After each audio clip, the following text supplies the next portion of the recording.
Sanibonani bafethu, namhlanje nginiphathele indaba bafethu ezingijabulisile mina individual bafethu. Uyayibona into le, because esikhathini samanje siyazi ukuthi abantu besifazane they always chasing the cloud. Uyayibona into le, but into ezomahu bafethu ishows ukuthi asuyena umuntu wesifazane ogijimisa icloud. Ngiyayibona into le, from the fact ukuthi bebembuza lapho ukuthi kuGagas FM bambuza pha ku interview ukuthi yini yamenza ukuthi angaqomi uLil Wayne. Uthi cha, oqala uLil Wayne indlela nje angayo nje chesana naye. Number 2, yena ubarealizile abafana baku industry of music ukuthi bagijimisa ini ukushela. Most of them they always bebona intombi bayashela, kayibona intombi bayashela, and then yena wathatha isinqumo sokuthi cha, ku industry ngeke ngidate, ku industry ngingenela ukuthi ngizoyenza ini imali, ngizoyenza ini amaphupho amafezeke, which abantu abasifazana abanjalo bafike esikhathini samanje bafethu ayikabi masikhoma nje iqiniso nje elijulile nje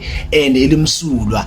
Abaningi bazothini hama uShlima ndondondondondoni mahuma sona iShlima uyifundile industry of music, ubabonile amathi segaming ukuthi no labantu laba bazongiuse izinto esifazane for ama beneficiary wabo bese kusasa bayandlaxaza. So the best way kwamele ngizikhukhele into yami ngizenzele ngalendlela omili bengayo. Nayibona into le, so is what I love about Mahu when it comes to that decision owayenza ukuthi angaqoma uLil Wayne just because uLil Wayne famous, uLil Wayne negama elikhulu, and angaqoma uLil Wayne uzoyazi ukuthi nje automatically kuzobalula gaming. But somehow mezobuya imbambe because uLil Wayne unama connections somehow mayesa Mahu angayenza into ayifunayo mekezokwazi njani ukuthi makamvalele or makamtrap. So I truly love about that. Into engiyithandile bafuthi kakhulu mangimamela interview leyana bafethu, ngifuna ngale video ukuqhuquzela abantu besifazane ukuthi musa ukungena ku relationship just because indoda ine status. La muntu lo uyisebenzele sa status akuso and angeke usithole wena. Into owaza wenza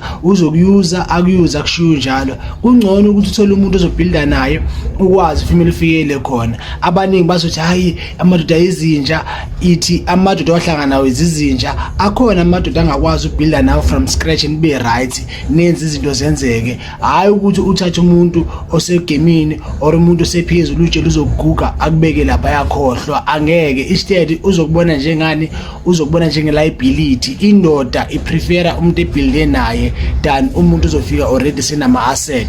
Angeke akuthathe serious. Is very rare ukuthola indoda enama asset ikuthathe serious, because amadoda enama asset they always use abantu besifazane because umuntu sekephumelele manje and esikhathi bebe down wayengaqonywa. Manje wena suyamqoma just because into zakhe angeke akuthathe serious. So bafethu vulani la, special into esifazane, builda nomuntu wakho and ubhile nomuntu ombonayo ukuthi une